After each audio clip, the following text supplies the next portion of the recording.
This is an RNZ podcast.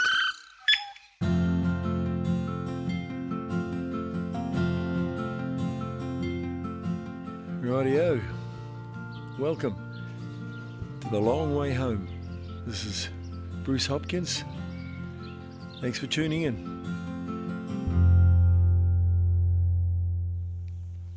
Hindsight, they reckon, is a fine companion. But I've just had another stroke of genius, but a bit late now.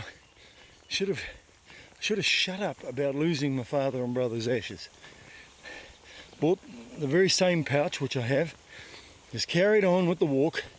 Got another couple of those little film canisters, some blue tape for one, some black tape for the other, and just carried on. Got a bit of the roadkill that I've been coming across, burned that up, put the ashes in the containers. Bob's your mother's sister's brother. And I would have been home and hosed. No one would have been the wiser down the Stewart Island. I don't think my cousin Colin or my cousin Alan or cousin Elaine, I don't think they know what Doug or Dad's ashes smell like. Like they'd never know the difference. Auntie Bid, I don't think she would. Mum wouldn't. My sisters wouldn't. Would have got away with it. But now I don't think that little thing that's going to be around it's like the albatross around my neck. Losing your bloody father and brother's ashes. It's starting to gain a little comedic take on it as the days go by. But it'll be one that sticks with me for a long time until I become ashes, I think. Oh, didn't you lose your father and brother's ashes? Oh, no, someone stole them. Yeah, right.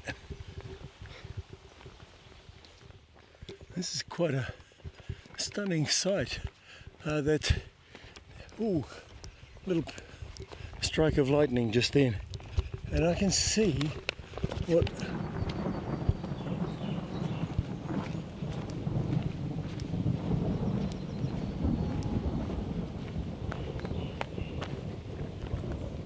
Wow.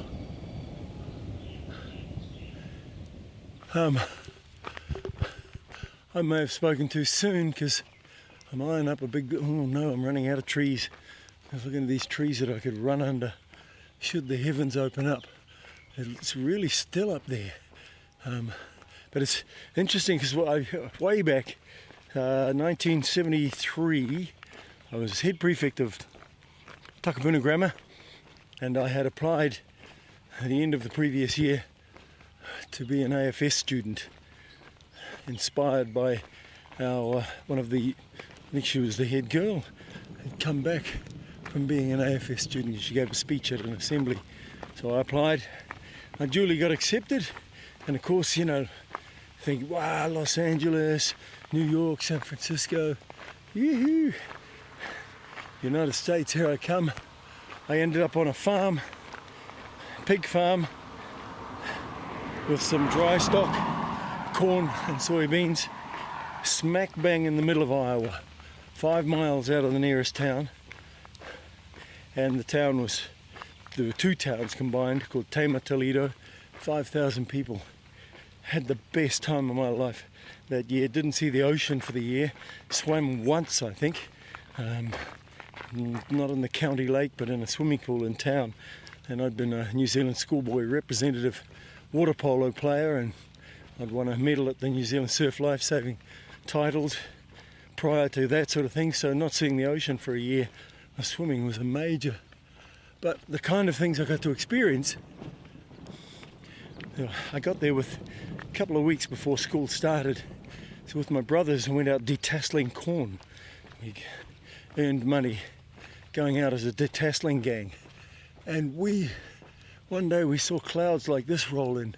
And when you see clouds like this in a place like Iowa and in some areas of the United States, you keep a real close eye on them because that's tornado territory. And I saw a little wispy thing hanging down from these clouds a little earlier on. It looked really quite impressive and looked like a kind of mini high altitude tornado.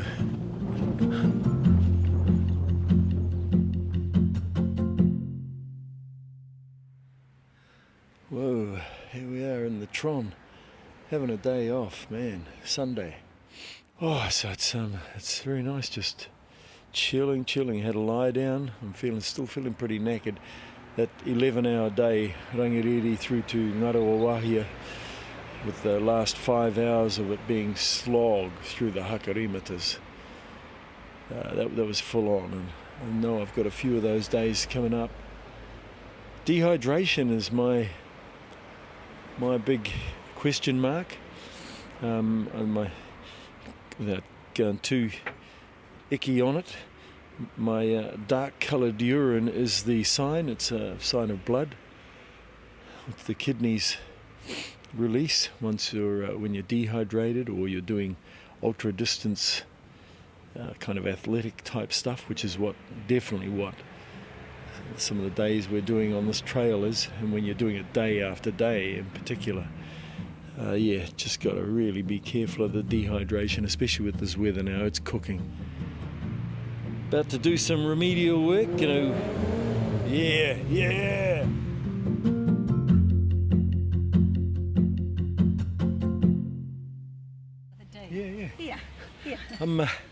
I've just walked from Hamilton, and I'm now at the Whatawhata. It's a beautiful little village cafe set up here, and a table of two couples who are obviously enjoying a nice catch-up said g'day to me and mentioned they'd seen some of the media around the walk and everything.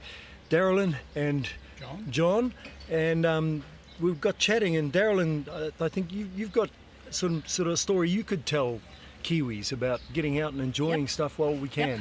Okay, well, I used to be marathon fit 4 years ago, and I got hit with a lung disease, a non-smoker who'd done everything right in life, and now at end of life stuff. And so my message to everyone is to just enjoy life when you can and get out there and do everything. So today we were delighted to meet somebody here who we had seen and was doing just that and doing it for a really good cause. So so just look after yourselves, people, and do all the good things in life and enjoy every day, because it sure matters. Okay, bye.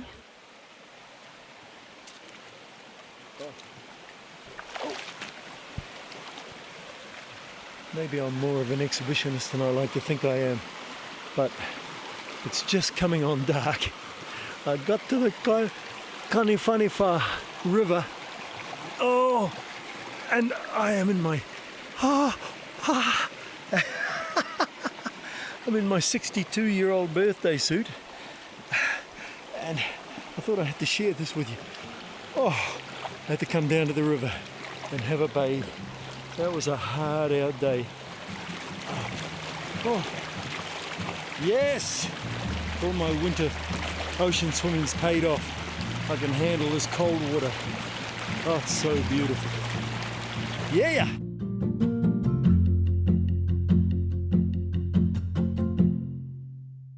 So here I am, heading towards Waitomo, up incredibly remote area. This part of the country is after Parongia yesterday, and this is Ngātapuai Road, a dead-end road that I'm walking along, and hear these footsteps behind me.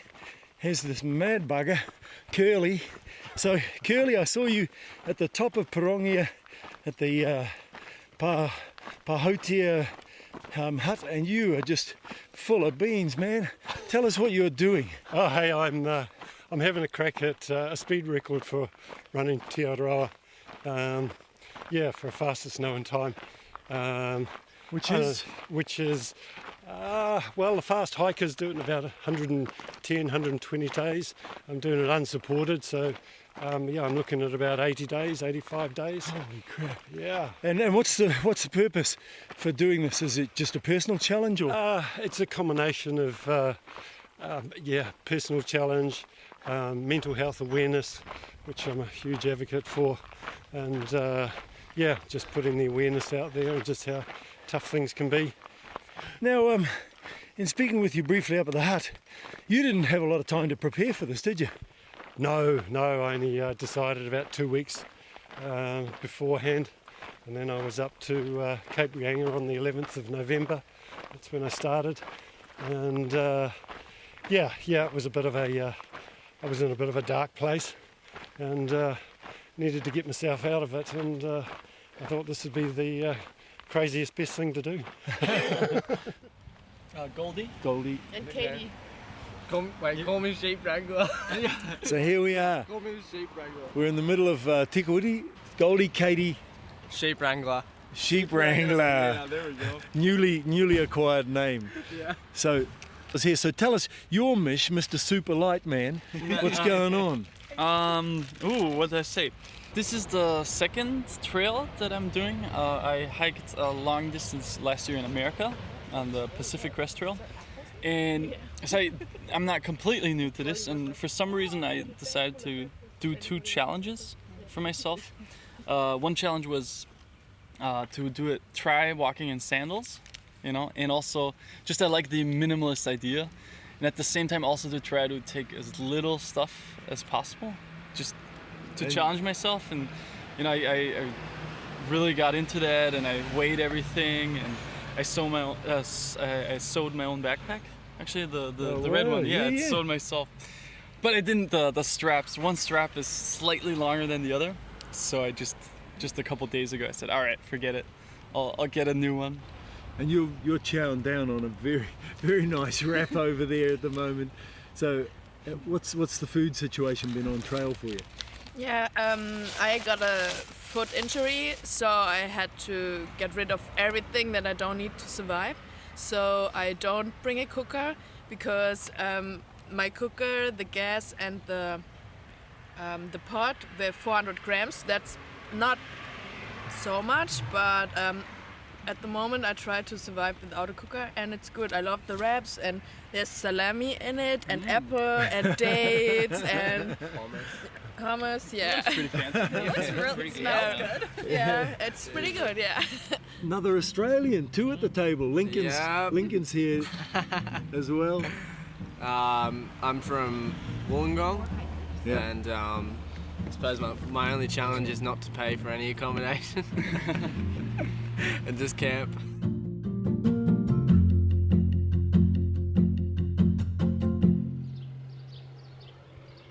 There once was a bloke who walked Tauraroa Trail. He so desperately wanted to succeed, and so desperately wanted to not fail. But first of all, he fell on his hiking poles, smacking his shin. Then, mysteriously, found that his urine, there was blood in. So, sit back and wait. Yet again, a second time he must. The patience of himself and those who were taking an interest in his walk, he might bust. Where does this little ditty end? Who the hell knows? But every day, walkers walk that trail, and he hopes that's where he also goes. Well, that was week 8 on the trail, the long way home.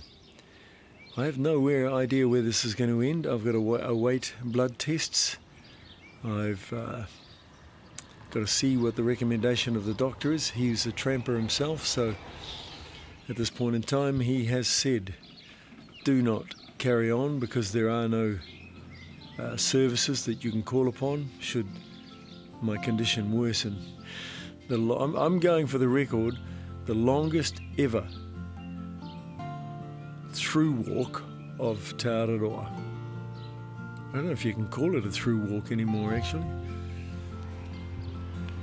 I shall be back.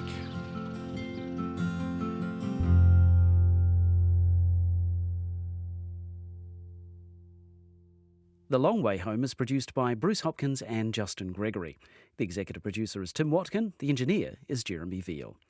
Subscribe to every episode of The Long Way Home at iTunes or at radionz.co.nz/series.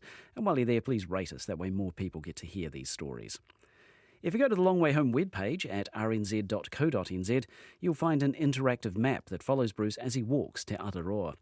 Bruce is also on Twitter at BruceHop, so get in touch if you've got tips, questions, or can offer him a bed, a meal or a hot shower along the way.